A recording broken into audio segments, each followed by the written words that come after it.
The ostensible reason why Ahab did not go on board of the whaler we had spoken was this: the wind and sea betokened storms. But even had this not been the case, he would not, after all, perhaps, have boarded her, judging by his subsequent conduct on similar occasions. If so, it had been that, by the process of hailing, he had obtained a negative answer to the question he put. For, as it eventually turned out, he cared not to consort, even for 5 minutes, with any stranger captain, except he could contribute some of that information he so absorbingly sought. But all this might remain inadequately estimated, were not something said here of the peculiar usages of whaling vessels when meeting each other in foreign seas, and especially on a common cruising ground. If two strangers crossing the Pine Barrens in New York State, or the equally desolate Salisbury Plain in England, if casually encountering each other in such inhospitable wilds,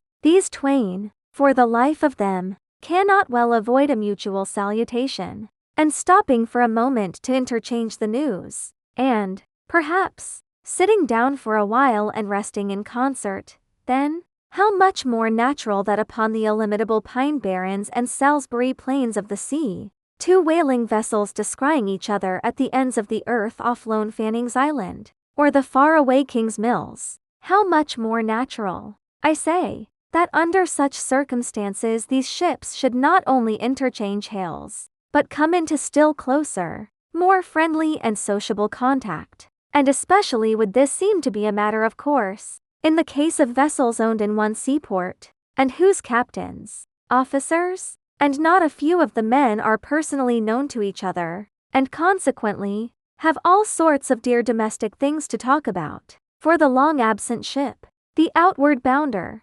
perhaps, has letters on board. At any rate, she will be sure to let her have some papers of a date a year or two later, and the last one on her blurred and thumb-worn files. And in return for that courtesy, the outward-bound ship would receive the latest whaling intelligence from the cruising ground to which she may be destined, a thing of the utmost importance to her, and in degree. All this will hold true concerning whaling vessels crossing each other's track on the cruising ground itself, even though they are equally long absent from home, for one of them may have received a transfer of letters from some third, and now far remote vessel, and some of those letters may be for the people of the ship she now meets. Besides, they would exchange the whaling news, and have an agreeable chat, for not only would they meet with all the sympathies of sailors, but likewise with all the peculiar congenialities arising from a common pursuit and mutually shared privations and perils. Nor would difference of country make any very essential difference,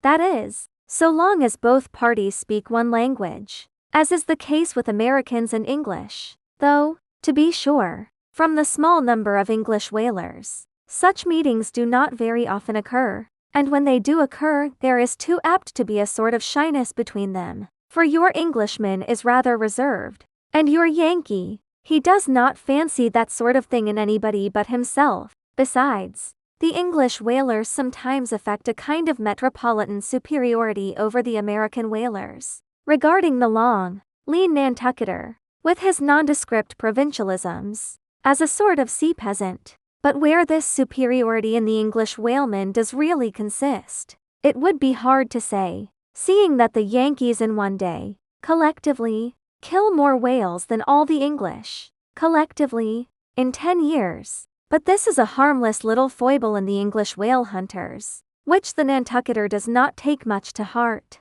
probably, because he knows that he has a few foibles himself. So, then, we see that of all ships separately sailing the sea, the whalers have most reason to be sociable, and they are so, whereas, some merchant ships crossing each other's wake in the mid-Atlantic will oftentimes pass on without so much as a single word of recognition, mutually cutting each other on the high seas, like a brace of dandies in Broadway, and all the time indulging, perhaps, in finical criticism upon each other's rig. As for men of war, when they chance to meet at sea, they first go through such a string of silly bowings and scrapings, such a ducking of ensigns, that there does not seem to be much right down hearty goodwill and brotherly love about it at all. As touching slave ships meeting, why, they are in such a prodigious hurry, they run away from each other as soon as possible, And as for pirates, when they chance to cross each other's crossbones,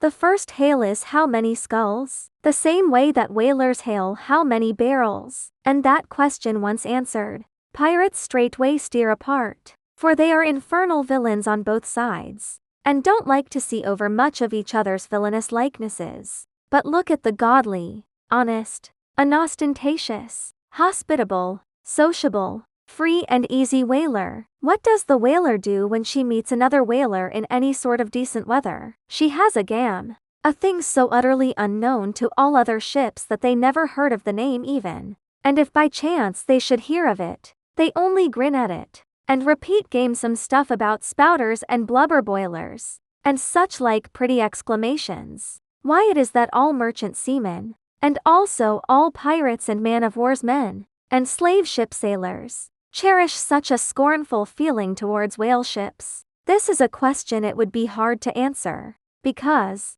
in the case of pirates, say, I should like to know whether that profession of theirs has any peculiar glory about it. It sometimes ends in uncommon elevation, indeed, but only at the gallows, and besides, when a man is elevated in that odd fashion, he has no proper foundation for his superior altitude. Hence, I conclude, that in boasting himself to be high-lifted above a whaleman, in that assertion the pirate has no solid basis to stand on. But what is a gam? You might wear out your index finger running up and down the columns of dictionaries, and never find the word. Dr. Johnson never attained to that erudition. Noah Webster's Ark does not hold it. Nevertheless, this same expressive word has now for many years been in constant use among some 15,000 true-born Yankees. Certainly, it needs a definition, and should be incorporated into the lexicon. With that view, let me learnedly define it. Gam. Noun, a social meeting of two or more whale ships, generally on a cruising ground, when, after exchanging hails, they exchange visits by boat's crews, the two captains remaining, for the time, on board of one ship, and the two chief mates on the other. There is another little item about gamming which must not be forgotten here. All professions have their own little peculiarities of detail. So has the whale fishery. In a pirate, man of war, or slave ship, when the captain is rowed anywhere in his boat, he always sits in the stern sheets on a comfortable, sometimes cushioned seat there, and often steers himself with a pretty little milliner's tiller decorated with gay cords and ribbons. But the whaleboat has no seat astern, no sofa of that sort whatever, and no tiller at all. High times indeed, if whaling captains were wheeled about the water on casters like gouty old aldermen in patent chairs. And as for a tiller, the whaleboat never admits of any such effeminacy, and therefore as in gamming a complete boat's crew must leave the ship, and hence as the boat steerer or harpooneer is of the number, that subordinate is the steersman upon the occasion, and the captain, having no place to sit in, is pulled off to his visit all standing like a pine tree. And often you will notice that being conscious of the eyes of the whole visible world resting on him from the sides of the two ships, this standing captain is all alive to the importance of sustaining his dignity by maintaining his legs. Nor is this any very easy matter, for in his rear is the immense projecting steering oar hitting him now and then in the small of his back, the after oar reciprocating by wrapping his knees in front. He is thus completely wedged before and behind, and can only expand himself sideways by settling down on his stretched legs. But a sudden, violent pitch of the boat will often go far to topple him, because length of foundation is nothing without corresponding breadth. Merely make a spread angle of two poles, and you cannot stand them up. Then, again, it would never do in plain sight of the world's riveted eyes. It would never do, I say, for this straddling captain to be seen steadying himself the slightest particle by catching hold of anything with his hands. Indeed, as token of his entire, buoyant self-command, he generally carries his hands in his trousers pockets, but perhaps being generally very large, heavy hands, he carries them there for ballast. Nevertheless, there have occurred instances, well authenticated ones too, where the captain has been known for an uncommonly critical moment or two, in a sudden squall say to seize hold of the nearest oarsman's hair, and hold on there like grim death.